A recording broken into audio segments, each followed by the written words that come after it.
Hey everybody, so for my educational infomercial, I decided to pick bioterrorism and emergency preparedness. The reason why I decided to pick this is because for my future endeavors, I want to be a firefighter. For firefighting, I feel the job evolves around emergency preparedness. You have to be ready for any medical emergencies, any natural disasters. Another subcategory, I guess, is bioterrorism. Um, so, the U.S. Department of Homeland Security and the Federal Emergency Management Agency, other known as FEMA, defines emergency preparedness as a continuous cycle of planning, organizing, training, equipping, exercising, evaluating, and taking corrective action in an effort to ensure effective coordination during incident response. So, for some examples that they have listed is preparedness for active shooter, bioterrorism, cybersecurity, droughts, pandemics, natural disasters, and much more. They are very prepared in um, different incidents. So, FEMA and the Department of Homeland Security developed a website, ready.gov. Now, this website is to inform the U.S. people of how to be prepared for different emergencies. So I guess I'm gonna just focus on bioterrorism, and they define bioterrorism as biological agents are organisms or toxins that can kill or incapacitate people, livestock, and crops. A biological attack is the deliberate release of germs or other biological substances that can make you sick. So under the bioterrorism category, they have the preparedness for before, during, and after a biological threat. And I'm just going to walk through those steps real quick. So for the before step is you want to build an emergency supply kit.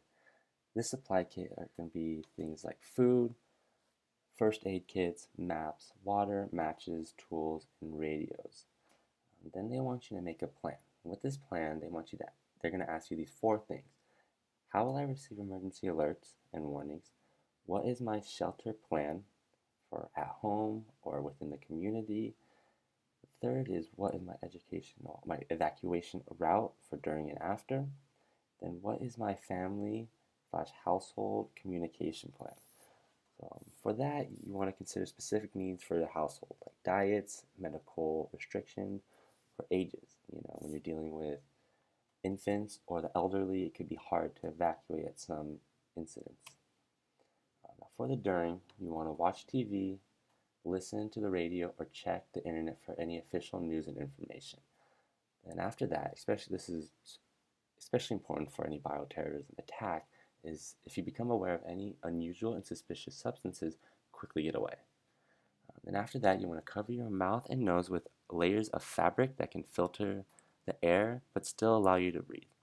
So they suggest having 2 or 3 layers of t-shirt, handkerchief, or towels. After that, you really just want to keep on doing the during and pay close attention to all official warnings and instructions of how to proceed.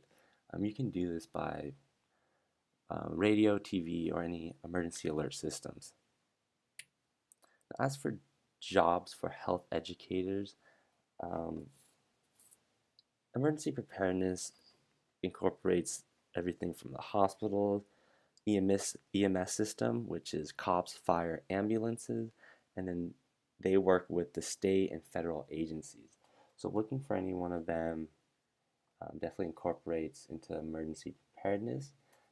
For specific jobs, they have disaster preparedness officer, disaster preparedness instructor, emergency preparedness and response specialist, disaster services analysis, or you can work for the American Red Cross California Disaster Corps.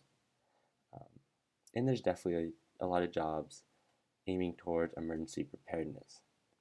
It's definitely a field I would definitely highly recommend. So I hope you guys enjoyed this presentation. Thank you.